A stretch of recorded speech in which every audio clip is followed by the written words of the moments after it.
Hi, how are you today? Today is more about story. I'll be telling you how village people almost got me during my interview and also tips on how to ace your interview, whether it is for job or whether it's for scholarship or any interview you want to.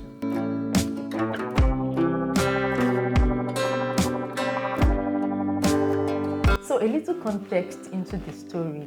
I don't know whether you know, but I've shared about how I applied for more than 30 scholarships. Erasmus, NAWA in Poland, Swedish scholarship, Erasmus scholarship, a lot of them. Also that scholarship and even Orange scholarship in Netherlands, I applied. If you're applying or getting some love letters, don't worry, you will receive that good news soon by God's grace. One of my colleagues actually introduced me to this scholarship. I put in my address, I applied because my mantra was just like, okay, just apply, send the application, and soon enough, after a long time, right, they sent a mail that I've been, invited for an interview. So, my excitement, and for me, if you know me, I actually love to play on a well-leveled ground, especially with information. So I will look out for information. I think within the interview, they gave me just 1 week for the preparation. So it was 1 week I had to prepare. And during that 1 week, I had prepared a lot.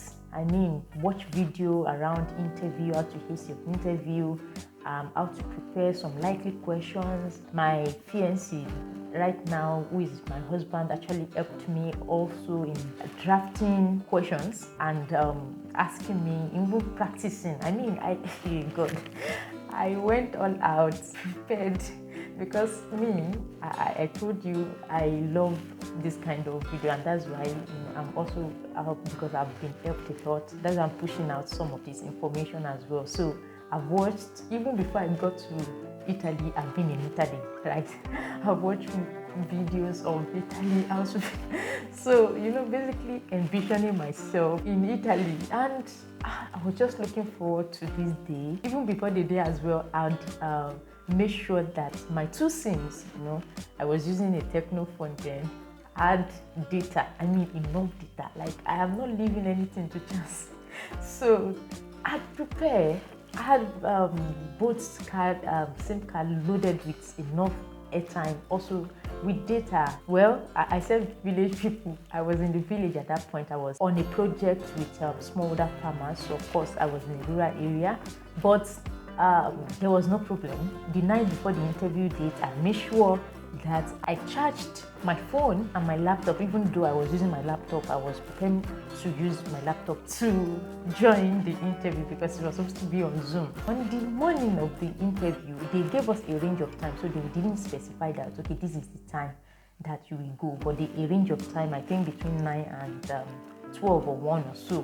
But I was like, I just wanted to be among the first people so that I did it and then get out and, go about my business for the day.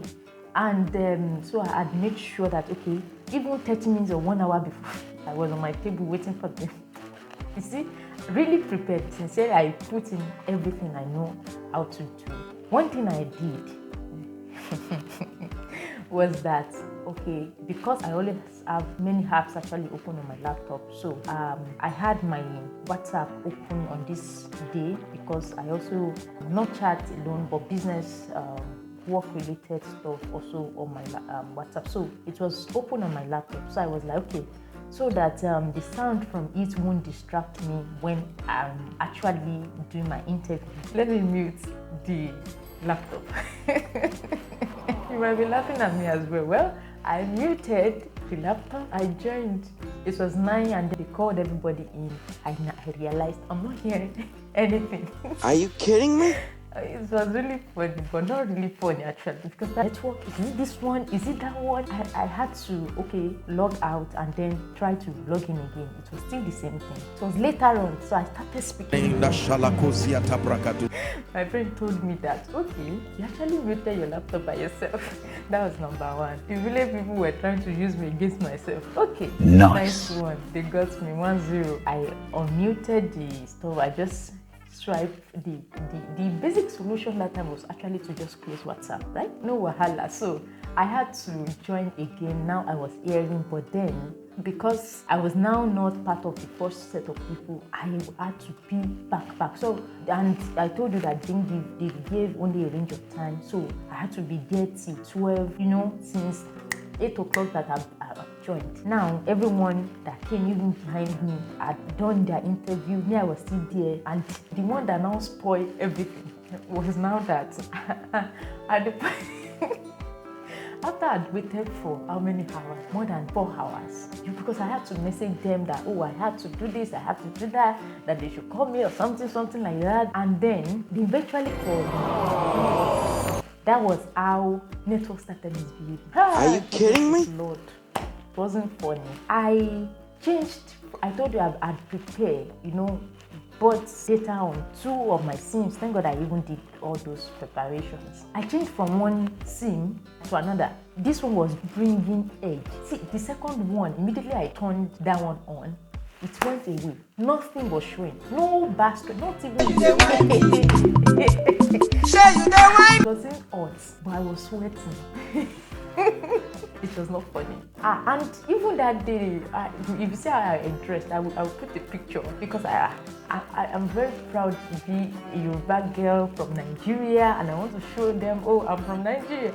So I wore Ankara. I really tied one gilly. I was like, okay, calm down. Started speaking in tongues. I'm blessed. I started saying, okay, there's no loss. Started confessing, I'm blessed. I have solution. There's wisdom of God. The wisdom of God is at work in me.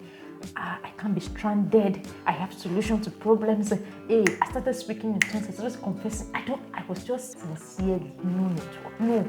And they are calling me names. God of mercy. Apparently, of course, it was now 1, and in Italy, 1 to 2 is actually break time. I had to leave the comfort of of the place I prepared, because of course also one of the things you do when you have interviews to prepare a place where there won't be noise, right? So that you can hear and then nothing is distracting you. So the place I prepared, I had to leave that. I just forgot about it. Went outside, started looking for network up and down. Even if it is marketplace, I get network today. Now where I go do my interview. So I carried myself. At the point I even left my laptop inside. Of course I couldn't be carrying laptop, so I was running around. When I see network, I will quickly send an email to them that, okay, this is what happened. I was caught out by network. So they told me at that time that, okay, there's lunch break now, 1 to 2, that by 2 I should come back. So at 1, I came back in after I looked for network, and then I was able to recap some currents from wherever. So I had like 2 bar of strength or so. I came back in, sent the message, they told me by 2, so I started doing stuff. At around 1:45, network disappeared. Hey, oh my God, what did I do? Or what I go do or whatever, I don't even know. So I started again, Holy Spirit, what should I do? Okay, so I have wisdom, I know what to do, I'm not confused, I'm not stranded. I started, speaking in tongues, confessing, because what? I was sweating, I was doing everything. And then, I just got inspired that, okay, go outside. So I went outside, and my house is a place that used to be very, very quiet, at that point, especially in the morning, during that time, many people are outside. So it's because I was working in that day that my landlord also used to go to the office now. But one thing, fortunately for me, what God did for me to rescue me from this situation was that at that period, one of the children of my landlord was around. For me, I don't always like, going out asking people for this one and that one or something like that, But at this point, I was like, hey, whatever, as in. So I just got, okay, please. And of course, we are in the same place, right? And I'm like, okay, the challenge was network. So I'm like, okay, and it's not as if the person is abroad that will bring that network. But fortunately, I got there. I mean, which network provider are you using? The person said, okay, this particular one. I was like, okay, do you have network? He said yes, it has. Okay, please, I beg, on your hotspot for me. Then he actually on the hotspot for me. Then I pack all my load. I was not even shy because at that point, the landlord was now around, and so of course you know that there will be a little bit of distraction. So everybody had to be outside before, because if he on the hotspot and then he returned inside, then the strength won't be strong for what I have to do. So I had to stay outside, and then with this distraction, I just had to do what I had to do. I had now messaged them that okay, I'm available. That was around close to 2:30 again, So they came. God, man. They came, and then I now had to do the interview with them. Me that I would be like, oh, how will I be talking in front of people? Which one is talking in front of people? The opportunity I had at that point, oh man, I now had the time, even though many people were like, not many people, like 2 or 3 people were now there. I wasn't even in my head, nobody was there. I was face to face with whatever. This is what I came from. This is destiny for me at this point, So I now had to face them. We now had the interview. They asked me a question. I answered to the best of my knowledge. I apologized for them. They said no, they understand because of network and everything. So I explained that I'm actually in a village, in a rural area. That's why this was happening. So they said they understand, and I had one of the best interviews because.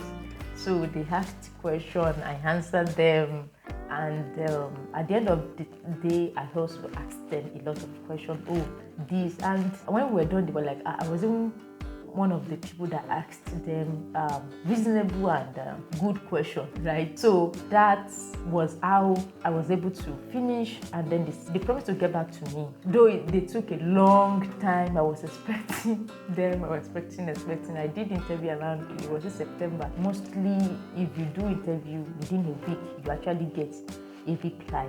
This one, it wasn't until beginning of November I got reply, right?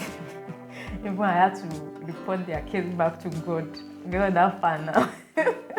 So that was actually how village people almost got me. But God came through for me because our warfare, they are not carnal at all, but they are mighty through God. So that was the story, and I hope you were able to get some interview tips as well. So prepare as much as possible. Have preparation, even practicing your reply, your answers. Most of the time, I actually have a place I draft some likely question and some of the answers I will give, and also practice whether with a friend or with someone you trust. You can always have this kind of interaction with. After that, your phone or data you are using, always have backup. Always have backup. Village people won't be after you in Jesus' name. Have backup and be strong. Be strong in the spirit to face anything at all. And after that, also make sure that the environment you find yourself, like you prepare a good environment. It is really, really good that you minimize distraction to the possible best. Above all, prepare spiritually too. Be strong, be really strong in the spirit.